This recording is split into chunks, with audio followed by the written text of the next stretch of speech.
bones in the basement. Surviving the S.K. Pierce Haunted Victorian Mansion by Joni Mayhan.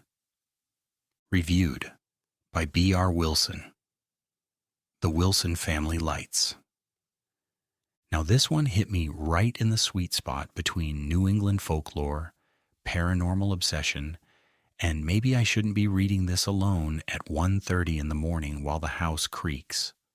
Because let's be honest, there are haunted house books, then there are New England haunted house books. Different animal entirely. The South gives you ghost stories wrapped in humidity and tragedy. The Midwest gives you lonely rural horror. New England gives you old money nobody admits still matters. Dead mill towns smelling faintly of rust and wet brick. Collapsing Victorian staircases that sound like they're negotiating with gravity one step at a time. Religious guilt baked straight into the wallpaper. Family secrets buried deeper than septic tanks.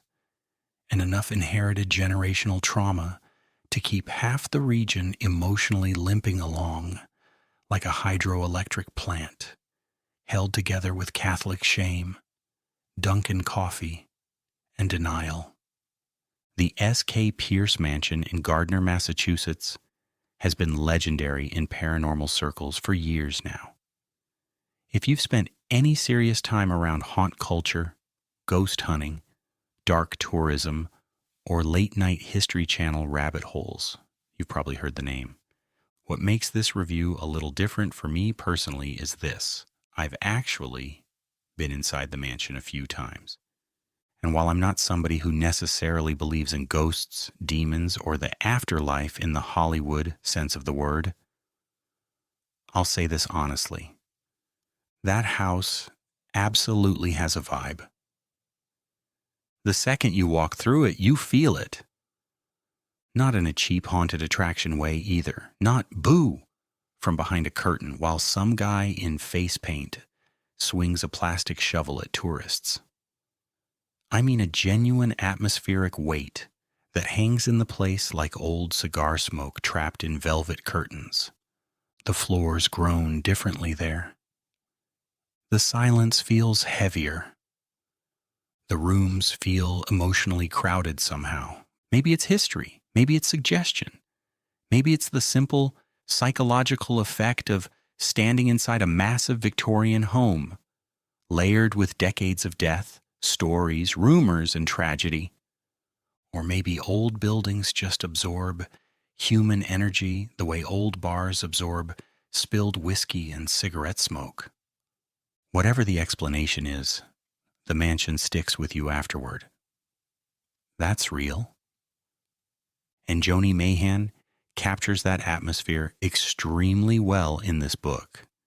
One thing I appreciated immediately was that she lets the tension breathe instead of turning everything into cable TV, ghost hunting theatrics. Early on, she writes, "The house felt alive somehow, as if it were watching us." That line pretty much nails the emotional atmosphere people talk about when they discuss the mansion. Another section that genuinely stuck with me was her description of the basement itself feeling thick with dread and sadness. If you've ever spent time inside old New England buildings, especially places layered with decades of death and rumor, you know exactly what she means there. Whether you believe in hauntings or not almost stops mattering. That's what I appreciated most here. The tone feels personal, grounded, human. You get the sense this experience genuinely affected her, rather than existing as algorithm bait for reaction thumbnails with glowing arrows pointing at dust particles and captions screaming, "Demon caught on camera?" The mansion itself almost becomes the main character. And honestly, that's exactly how these old places feel in real life. Anybody who grew up around ancient New England homes knows what I'm talking about. Some buildings carry atmosphere like old velvet carries cigar smoke. Every staircase sounds exhausted. Every hallway feels like it remembers fights the family spent 50 years pretending never happened. Every staircase creaks like an exhausted witness refusing to testify. Every basement feels less like storage space and more like the exact location where human beings historically went to make terrible decisions they later blamed on the atmosphere of the house. This book captures that feeling exceptionally well, especially the psychological weight of prolonged exposure to a place people believe is haunted. That's the real horror most paranormal books miss. Not jump scares, not floating orbs, not shaky camera ghost hunting theater. It's the slow erosion, sleep deprivation, anxiety, suggestion, obsession. The way fear slowly colonizes ordinary moments until every creak sounds loaded with meaning. Whether you believe in ghosts or not almost becomes irrelevant because the emotional experience itself becomes real. Another quote that really landed for me was Mayhan describing moments where the house seemed to feed off fear. Now, maybe that's supernatural. Maybe it's psychological projection. Maybe it's both. But emotionally, anybody who has ever spent time in a genuinely unsettling old structure understands exactly what she's talking about. And Mayhan conveys that tension effectively. Now, structurally, the book moves quickly. It's not bloated with fake scientific ghost hunting jargon or overwritten paranormal nonsense. The writing stays conversational and readable throughout, which helps the immersion tremendously. That said, readers looking for hardcore investigative proof may walk away wanting more. This isn't a courtroom case proving the afterlife. It's an atmospheric paranormal memoir built around experience, emotion, tension, and the psychological gravity of the mansion itself. For me, that works fine, because the older I get, the more I think haunted house stories aren't really about specters and the undead anyway. They're about memory, regret, fear, history, refusing to stay buried. Families carrying emotional damage through generations like cursed heirlooms wrapped in wallpaper and dust. New England understands that kind of horror better than almost anywhere in America. And Bones in the Basement plugs directly into that old New England darkness that's been sitting under the region for a couple hundred years now, like bad wiring behind damp walls. Not movie monster darkness either. I'm talking about the quieter stuff. Dead textile towns, empty church parking lots, triple-deckers with one porch light left on at 1 a.m. Families that communicate almost exclusively through sarcasm, alcoholism, and strategically avoided conversations during Thanksgiving dinner. That kind of darkness. Pumpkin rating. 4 out of 5 pumpkins. Honestly, this felt more authentic than most of the ghost hunting schlock floating around online right now.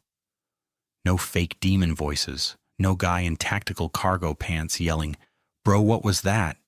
every 14 seconds because a floorboard settled somewhere in the background. Just atmosphere. Heavy atmosphere. The kind that slowly crawls into your head while you're reading and makes every little sound in your own house suddenly feel suspicious. That's where the book works best. Not proving ghosts exist.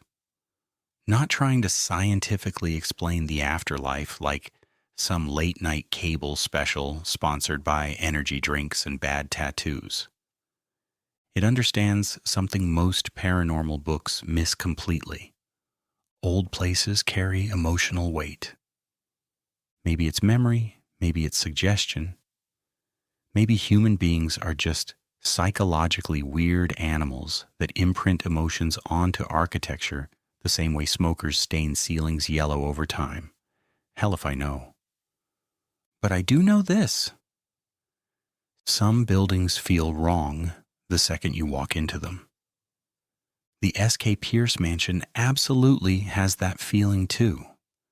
The kind of place where your brain keeps trying to explain things logically, while the rest of you quietly starts reconsidering every horror movie decision anybody's ever made involving old houses and locked basement doors. Especially recommended for people who love New England haunt lore, collapsing Victorian house atmosphere, psychological paranormal stories, and books where the setting stops feeling like scenery after a while and starts feeling more like some exhausted old presence sitting silently in the corner of the room, judging everybody equally. Best read late at night with rain ticking against the windows, low light in the room, a cigar slowly canoeing in the ashtray because you forgot to rotate the damn thing, and that weird little moment hitting around page 200 where your own house suddenly starts making noises you swear you never noticed before.